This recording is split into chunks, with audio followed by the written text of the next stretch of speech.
I just had to make sure I was recording this. My name is Craig Messenring, and I represent HCG. We're based in the Minneapolis, Minnesota area, Twin Cities, St. Paul, Minneapolis, and St. Paul. We provide consulting, training, product sales, and so forth in the business intelligence arena, specializing in Hyperion EPM. In the consulting area, we're certified gold partner, and we provide consulting in BI and EPM and provide custom tailored solutions also. And in the education area, we are the Minneapolis, Minnesota approved Oracle approved education center, as well as the Phoenix, Arizona approved education center, where I will be traveling shortly. We provide custom training solutions. The training can be on site at your area. It can be here in Twin Cities or Phoenix. It can be over the internet, all kinds of options there. And in the support area, we also provide health checks, upgrades, custom tailored applications, so forth and so on. This webinar assumes that you have some sort of familiarity with the Essbase Administration Services Console, otherwise known as the EAS console. And do realize that the topics discussed in this webinar are brief discussions, whereas complete explanations, examples, and activities are included in our 4-day Essbase Bootcamp. So first thing you should know, and everybody should know, there's one standard Essbase topic, concept that everybody should be familiar with, and that is the fact that each data point, each number that you see on an Essbase report is the intersection of all of the dimensions in the database. And the topic that we're discussing today, text and date measures, was added in version 11.1.1, so you must be at that version or higher in order to be able to use these. But prior to the addition of these text and date measures, the only data that you saw on a spreadsheet was numeric data. But now Essbase isn't just for numeric data. So there are text and date measures which, as it says here, extends the analytic capabilities of Essbase. So text measures, guess what? It allows you to look at text values at the intersections of data points as opposed to numbers. And date measures allow you to view date values at the intersections of data points as opposed to numbers. And you can view text and date measures at these intersections. Text and date measures are referred to technically as typed measures, and you will see that coming up where the word typed appears there. So just keep that in mind. So the first thing you have to do in order to use either of these is you have to go into your database outline, and there's a Properties tab, and I'll show you this live in a moment, in that outline editor, which should have now, again if you're at 11.1.1 or higher, where it says Type Measures Enabled. And it should initially be false and have an underline underneath it. You click on false, switch it to true. It will come up with a warning saying you can't change back once you've allowed typed measures. So you will get a warning message there. So what are these text measures? Well, they're used when you want to associate a finite list of text values with that intersection of that member that you're going to be creating. And that finite list of text values can be up to 1,024.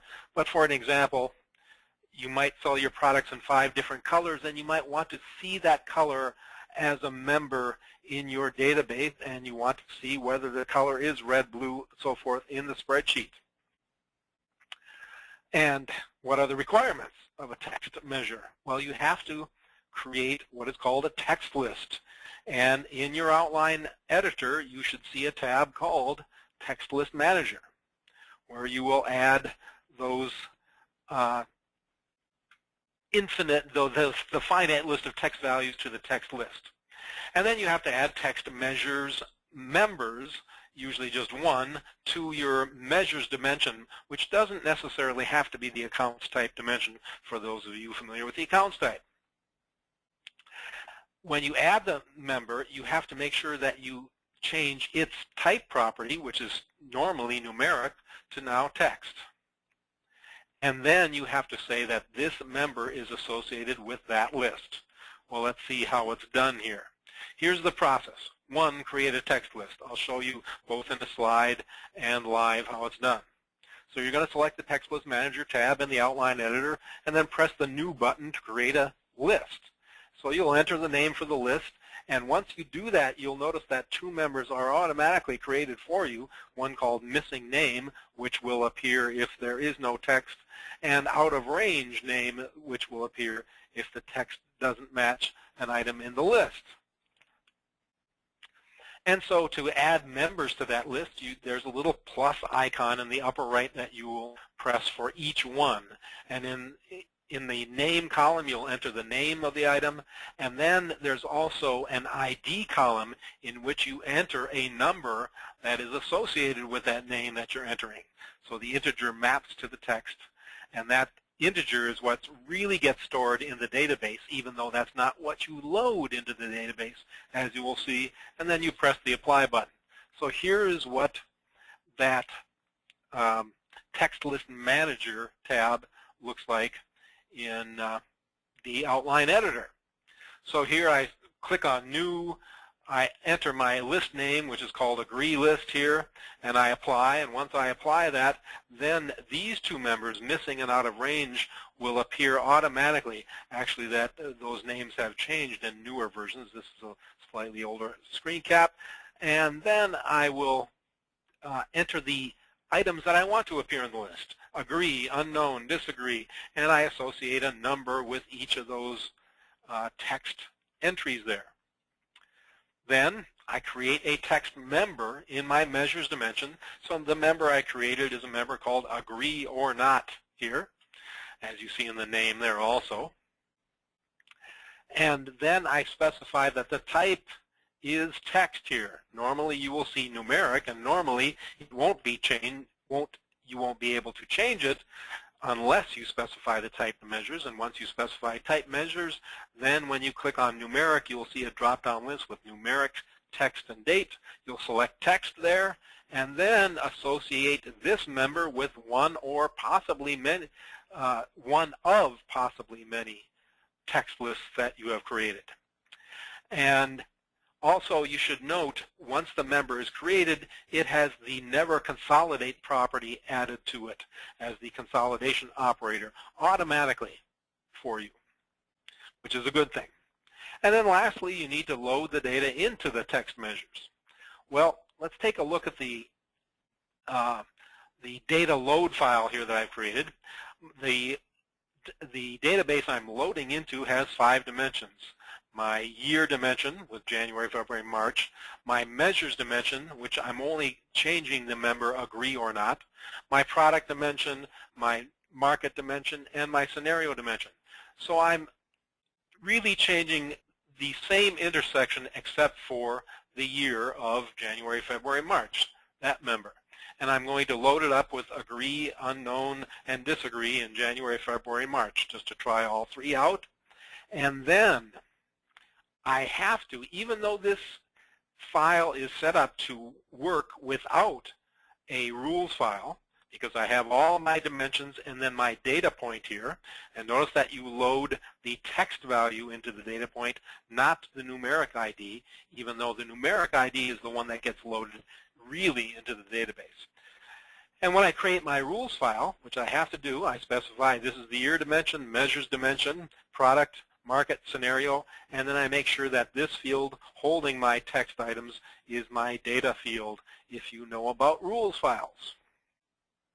And then I create a report with January, February, March, my Agree or Not member, New York, and budget here in my point of view, and when I refresh it, I get Agree, Unknown, or Disagree. But let's take a look at it from a slightly more live perspective here. Here I'm in this basic 2 database, and I go to my Properties tab, and notice here it says Type Measures Enabled is True. And notice that I can't change it now. It is not underlined because once I've changed it from false to true, it says you can't change back from there. And then I have this Text List Manager tab in which I've created an agree list. And if I wanted to create another list, I could just press New and create another list, but I'm not going to in this case. So I'm going to go to that one and delete that one. Hopefully that one gets deleted appropriately. And now I'm back to my agree list. And when I created my agree list, automatically it created these two members called missing name and out of range name. What will appear in my report is pound missing if I get a missing name, or pound out of range if I get an out of range. But in my case, hopefully I'll get agree, unknown, or disagree, and I've associated those numeric values with those text list names. And then in my measures dimension, again, it doesn't have to be the accounts type dimension. I created a member called agree or not.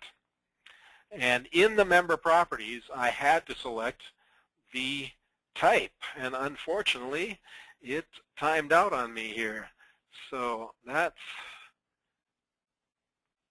if you'll bear with me, let me just unlock this a moment and edit it one more time with feeling here.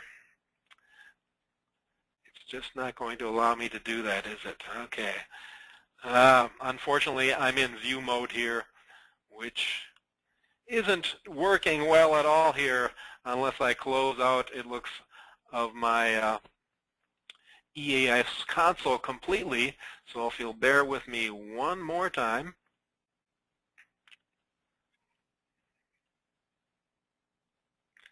Here we go.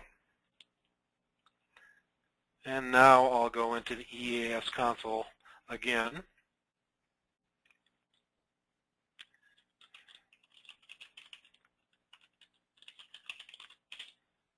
There we go. Go to my Essbase server, open up my Essbase server. I have to wait for about 5 or 6 seconds before that recognizes that I clicked on it. There we go. There's my applications, my application of sample, my database of basic 2. I will unlock the outline, which looked like it was previously locked, and then open up the outline and open up measures one more time here and go to my agree or not. Right-click, edit member properties. And there you see that instead of type numeric, which is normal, I selected type text. And once I selected type text, then I can select the text list that I want associated with this member, in this case the agree list.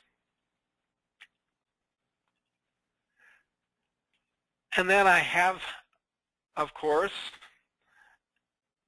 a data source file, my text test file here, which I'll open up a bit more so that you can see it all.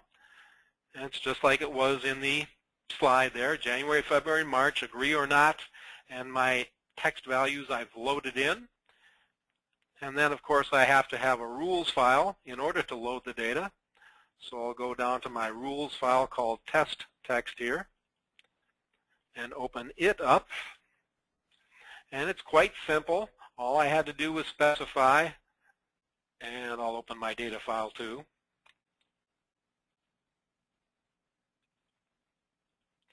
So that you see the data file in the upper area. And all I had to do is specify that field 1 is year, field 2 is measures, field 3 is product, field 4 is my market dimension, field 5 is my scenario dimension, and the last field was my data. I, of course, had to do all that. I couldn't just load it straight in, and then when I want to load the data, I would go through my standard data load process, finding my data file, finding my rules file, but I've already done that. So I'm going to cancel out of that. I've already loaded the data, and I'll go to Excel here in Sheet 1. There you see January, February, March plus quarter 1, agree or not, COLA New York budget, and I'll press refresh, and you see agree, disagree, unknown rather, and disagree, and the missing name that appears here as it appeared in the text list. And so that's text measures as opposed to date measures, which are relatively the same, except you're associating it with certain date type values. And why are you doing this? Because sometimes the time dimension doesn't allow the analyses that you might want to do. your company might have been in business for 50 years, but your time dimension only goes back 5 years. Your time dimension might not have a small enough granularity that you might want to analyze on a smaller granularity than that, so you'll create a date measures member. And its requirements, again, the type measures have to be enabled in the outline. And then in the Properties tab of the outline editor, as I'll show you in a moment, you have to select the date format that you want. And there's many different date formats that you can select from. You have to add a date member to the existing dimension, and it doesn't have to be the accounts type dimension. But that member that you add has to have its type property set to, of course, date.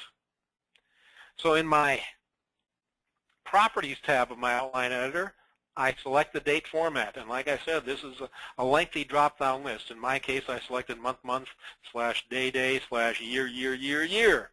Then I created a member in one of my dimensions called test date. I selected it as the type of date. It is specified as a never consolidate member automatically. And then I once again create a data load file. Dimension 1, year, dimension 2, measures, dimension 3, product, dimension 4, market, dimension 5, scenario, and then the date I want to load into that intersection. And it has to follow the date format that I selected in the outline editor. And once again, yes, I do have to specify, even though this is a standard structured data load file, which normally wouldn't need a data rules file, I do need a data rules file in which I specify all of my 5 dimensions and my data field there, and ultimately it appears as a date entry in my database. So once again, back to the EAS console for a moment. If I go back to my outline editor and select the properties, you'll see again I've got my type measures enabled to true, and I've selected my date format of month, day, year, year. And there are many to select from. But we're going to leave it at month, day. Oh, sorry. Month. I better make sure I've got the right one. Month, day, y is what I want.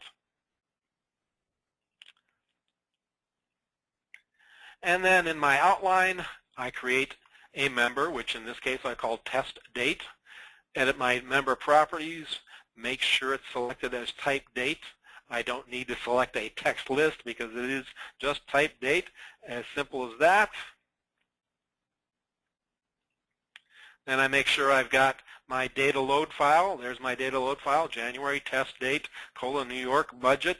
And I'm going to load up the date of December 31st, 1999 into it. And once again, I have to have a rules file.